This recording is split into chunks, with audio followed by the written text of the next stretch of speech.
friends, welcome to my channel Sushant. Today we are going to discuss the second game of my tournament and let us see what it is all about. So let's get started with the opening. It's the Goring Gambit e4, e5, d4, ed, c3, dc and c3. White offers a pawn for rapid development and there are many lines in which he gets a strong initiative. This game happens to be a very interesting one because at some point the opponent decides to return material and generate some very good counterplay. He goes with bb4. Usually people prefer the move nc6 here.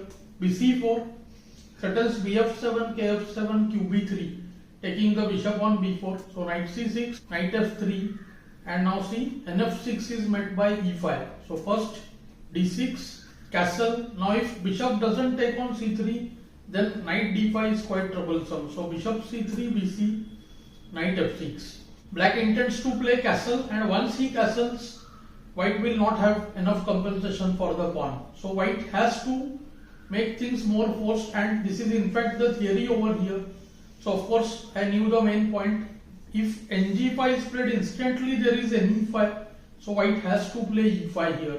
Other option is ba3, which can get us to similar position. Now see, point is that if knight takes e5, then knight e5, de5, and qd8, kd8, bf7 is not that great. There is some compensation, that's it. So qb3, attacking f7, and after castle ba3. This is in fact far better than the game position. In the game, black returned the exchange similarly, but here see, white rooks will occupy rook a d1 and rook f e1, more active positioning, and we will get the exchange back. So this is a good position for white.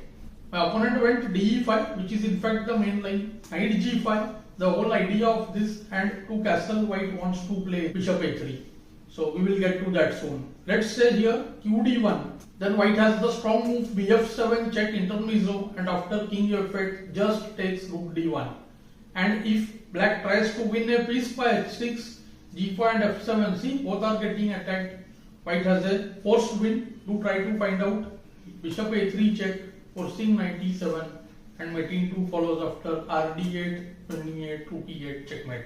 So my opponent went castle and I went bishop a3. So far it's all theoretical, but this line is very interesting. It's not all that bad for black. Black can do qd1, black can allow bishop f8. In fact, qd1, rook d1, rook d8 is much worse. There is bf7 check and the bishop retreats to b3. So that is often done by most players, but here my opponent went with h6. He decided to give up the exchange. Here I thought for quite some time and I was not very sure what to do. Go bf8 and retire back bishop c5 after hg, or go qd8, rook d8 and f7. So I was looking for different ideas. But after qd8 there is knight d8 and then bf8, king f8. We are not getting the pawn on f7. So the knight will have to come back and then black gets b6. So that is why I decided to go with a position where we get an endgame, bishop f8. See, h takes g. If queen d1, it's very interesting line, rook d1, king f8 and then nf7. Looks very risky at first. I was not very sure whether I would have played this because see, after bishop f5, f3, bg6, knight is getting stuck, knight h8 forced, bh5, and see after g4, be8, white has to go h4. The knight will be saved because of h5 and g6, but still I believe that black is doing okay. My opponent goes hg, and as I said, I wanted to enter the endgame qd8, nd8, be7. Computer suggests the move bc5, where both rooks and both bishops are there. That is perhaps definitely better than my option. I missed an idea. We will come to that. Opponent went nc6, bf6, gf.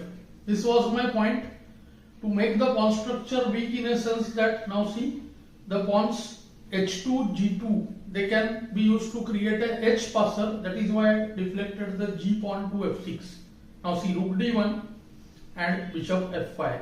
Let's say be6. It's a very bad move because takes and the rook enters the 7th rank. And the other rook will join. It will go to d1, d3, h3 and white should be winning. I thought that in most endgames I would have some chance because of this plan. See here, h3, g3 and h4. If we do instant g3, then black will play g4 and freeze our pawn structure over there. First I attacked the knight, threatening bishop c6 bc. The whole black's pawn structure would be spoilt over there. So he goes na5 and now rook d2. The idea is to trade the rooks with rook d1 and rook d8 check. But I think I missed one small point. c6, bb3, nb3, ab, and here black just manages on time with king f8, rook d1, ke7, and this position, do note that I was very much worried. It's not at all winning. In fact, black is the one who has slight edge. Soon black will create a pass pawn on the queen side. Rook will struggle there, and then king side also he has got one pawn. So it is definitely white who is in more trouble here. So this is slightly better for black, I believe. That is why the option to play bishop c5 was far superior.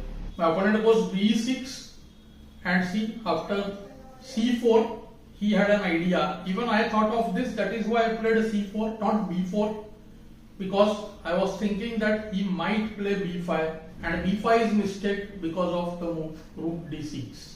Now black will lose one of his pawn at the least.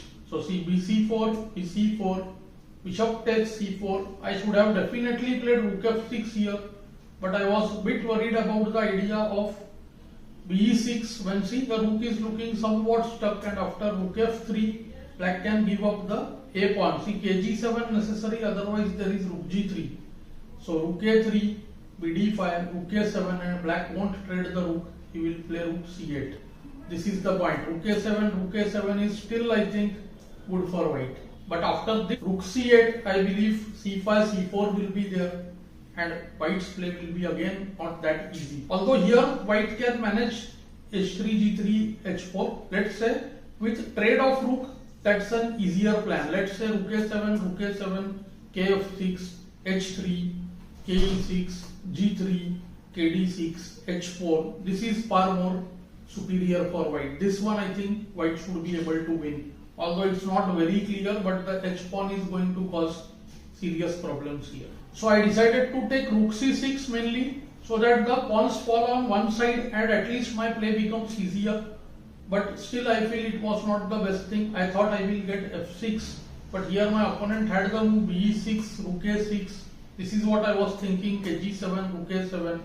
But I simply missed that he is not forced to take on a7, right? If he does rook d8 or c8, I am not in a position to trade the rooks by force. And this is also, I think, very good possibility of a draw for black. And after rook a7, I thought this is much better for white. My opponent went bd3, and here I got rook f6. Now the task becomes much easier. It's all about one endgame position which I was considering later on. That is our main topic today, we can say. From this position to rook versus bishop with equal pawns. Let's get to that. a5, and now here too I had a rook f3. I had seen rook f3 initially, but I ended up playing rook a3 because to rook f3 I felt he will move the bishop away. He won't play e4. e4 allows rook f5, and g5 is lost with a check. See, and then again the rook settles on a3. Main point for white is that once he gets rook a3, then the black rook on a8 is stuck, and he can make progress on the other side then. King f8, rook a3, bc2, rook c5, harassing the bishop, and see now rook e5, bc2, and rook c3. This way we can trouble the bishop if we want, and see one of the pawns would be lost. Here we can even give up the rook. But all these endgames, see, they are not at all very easy to convert. So I went rook a3. I thought rook a3 is a safer option. Now if a4 is played, the d3 bishop hangs. So I stopped a4 basically, and I am forcing the bishop to go away. So that was my main point. So bc2 he played, he wants a4. I went rook c6, and now the bishop is dominated because after bd1 I saw that rook c1, this bishop has to rush back to h5, because after the move be2 there is c re1, bishop moves away, rook e5, a4, rook g5 check, and all the kingside pawns are gone, and this is easy win. White will soon have h4, h5, 6 after king f8 especially. So I think this position white will win comfortably. So my opponent went bh5, and I played rook ca1, and you see that I win the pawn on a5, after which the task is much easier because you can see that rook will almost forcibly be traded because rook a5 is double attack. And if f6 as he played, then also after rook a5, if rook moves away, I have rook a8 trading the rooks. So he simply took, and this endgame is actually winning. Only one endgame was there which caused some doubt in my mind. We'll come to that.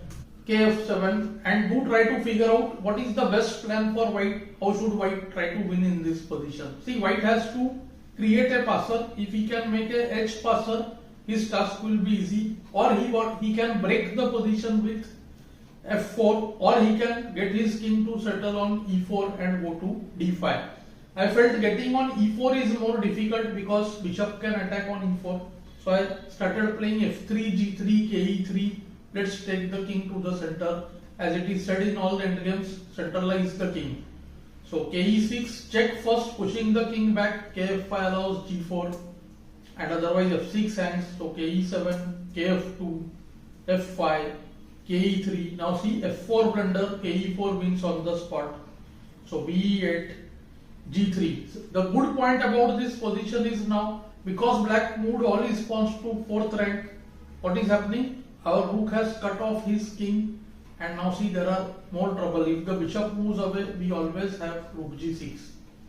So I played the move rook b6 with that idea actually, but I very much wanted to play here g4, which I was not comfortable, but actually g4 wins. g4, fg, hg, bd7, h3, and king reaches the e4 by force. That was, I think, easiest way to win. My opponent played kf7 to stop rook g6, and I played rook b6 waiting over here. See, I could have done h4 to h4, f4, gf, ef, ke4, g takes h4, rook h6, or even king f4. See, both the pawns are lost now, and white should be able to win the game.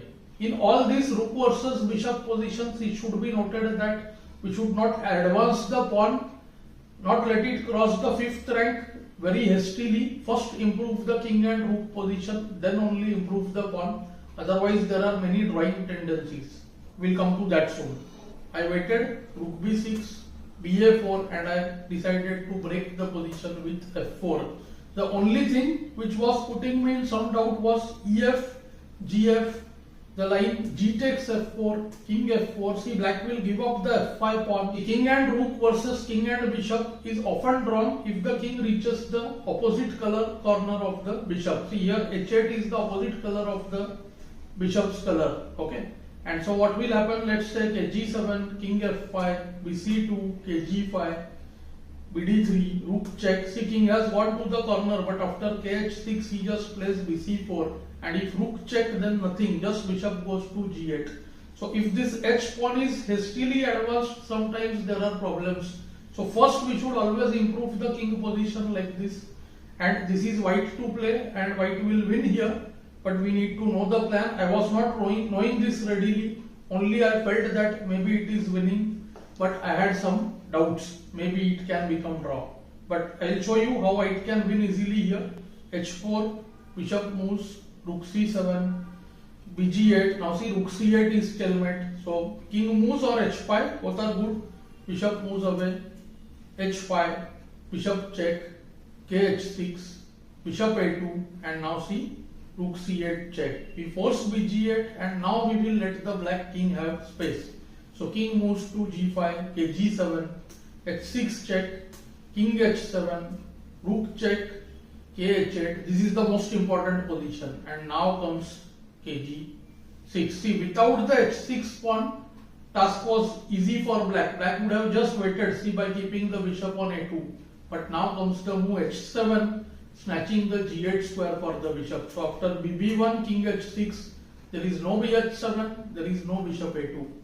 And what will happen is there will be a forced check. So let's say bf5, topping rook c8, and just the rook goes away. Rook b8 is unstoppable, and white wins. So this endgame was very important. See, I was not knowing this method beforehand, so I was a bit worried, although I felt the winning chances are there. Anyways, my opponent blundered here and played the move g4, where he thought that he can protect f5. But this is a very simple technique. Whenever the pawns are fixed on the bishop's color, all we have to do is improvise the queen and make a breakthrough. We will see how. kd4, bc2, ke5, be4. Just remember the simple technique. Exchange up means give up the exchange, return the exchange for at least one pawn, and the resulting endgames are usually winning. See, this is what happens here. Rook f6 check, king moves, rook f5. If bishop f5 then takes, g4 is also lost, and it's game over. Here there are two pawns, so there are no drawing chances. So bishop g2, the opponent tried, rook g5, bh3, the bishop became passive, rook g7, king f8, kf6, ke8, rook check, forcing the king away, and now f5. Plan is simple. Just advance the f pawn and win. Opponent tried a bit, rook d6, rook check, king moves. Now rook d3, ke7, then there was g3. I didn't want to allow this hg bf5, although that is also winning. So I played rook d3. I decided to promote the f pawn by force so that the opponent resigns at the earliest.